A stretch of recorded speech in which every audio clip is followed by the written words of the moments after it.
Katrina hit this building behind me, leaving it in utter destruction. And just looking at it, it seems as if we're in a war-torn country, not America. He was on his roof and bodies were just floating by him. Just total wasteland. To think how the water was 20 feet around here. Now, obviously the schools are all down and the kids are elsewhere getting their education, but I mean, with people coming in and there's no place for the kids to go to school yet, I mean, how do you even start to? Now there is, and the high school is located with the elementary school in DeLeo, which is outside the city limits, but within the school district. So we have them all in one area, out in the DeLeo community. Girl, now. I'm sitting here in the Pass Christian Emergency Child Care Center. Now the hours of operation are 7 a.m. until 5:30 p.m. Parents can drop their children off and go back to work to get their lives back on track. Now the students do a variety of things here, including coloring pictures and playing inside. It is air conditioned, and playing outside on their new playground. Hands now.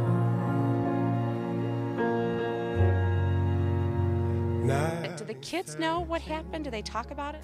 I think, yes, they do. They do know what's happened, and I think they deal with it very well. We were walking down the hallway to lunch, and one of the kids was like pointing at the floor, and it's like broken, and he's like, yeah, the hurricane broke the floor.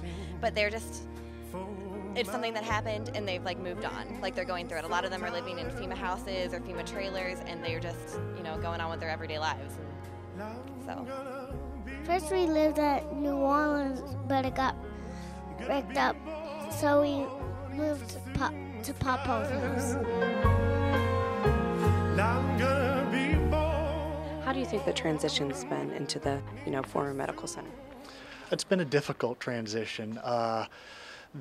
The students were at a branch campus, which means they had a lower level of service to begin with. Our students at the Long Beach campus at USM didn't have a gym, they didn't have career services, they didn't have some of the things that the other students at the main campus have. Coming to this location further reduced those services. What do you miss most about the Long Beach campus? I missed the people, and I missed the atmosphere. It was a beautiful historic campus that was right there on the beach. There's only a number of colleges or universities in the United States that are situated right on a major body of water, on a major ocean, and ours was one of them. But hopefully we'll be able to rebuild, and hopefully we'll be able to get back to that as soon as possible.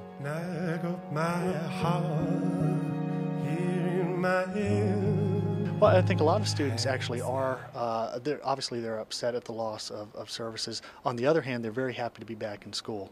And it not only gives them something to do, but it allows them an opportunity to get away from Katrina-related stuff and worry about and think about other things. Far away, in some lovely way, I hear your call.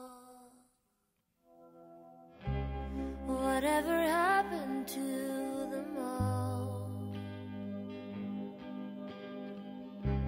Whatever happened to us all? I know that Can you maybe just touch upon how faith has gotten you through this ordeal and what it means to be part of this community? We know that through Jesus Christ all things are possible, and we know that while He didn't cause this to happen, He can get us through this. And I think that I know I can't speak for each and everybody here, but I know the premise of this faith is that we can get all of our strength through Jesus Christ. But that was then, and now I need you more. How has faith just kept this community together to get through this ordeal? We rely on God, and we relied on each other, and just the knowledge that things don't matter, but that people matter, and that our faith keeps us going. Tons of supplies are brought right here to God's Katrina's Kitchen in Pass Christian.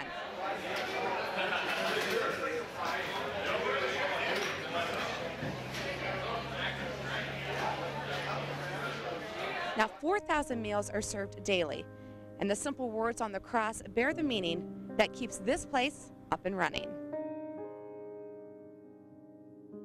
I'm joined now by Mark from Kansas State University, who came down with a group of volunteers to help with the Katrina cleanup effort.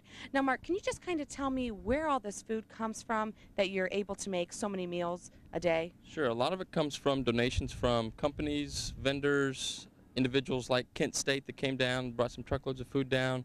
We get donations daily, weekly, on semi-trucks, in cars, things like that. We also get donations in the kitchen itself from people who eat. And we have money that we can go buy food that may not come in from separate donations. And this is just one example of a tent packed full of goods from people all over helping the Katrina victims. What's your experience with any of the volunteers? Oh, we had, when my house was here, they came and cut the tree down the next day. They helped me rake so I can have a place for my trailer. So they've been wonderful. God bless every last one of them. So, you know, they don't have to do what they had to do. But I guess, you know, they just goodness out of their hearts. If they ever need my help, wherever they're at, I'll be there. And I think a lot of these people will be there because they had said the same thing. We thank them.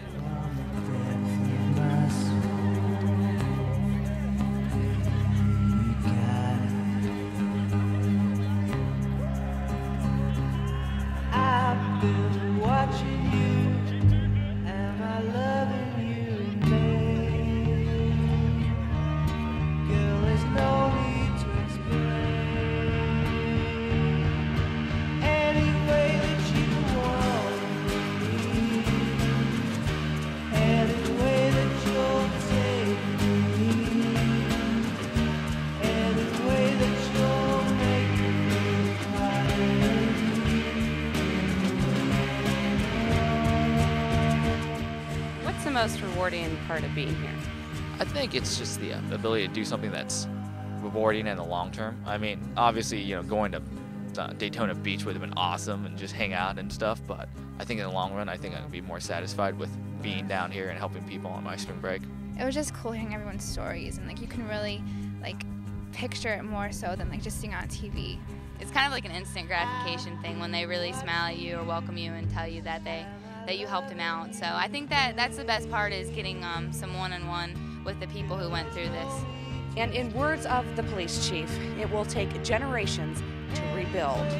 In Pass Christian, Kara Pospischel, TV2 News.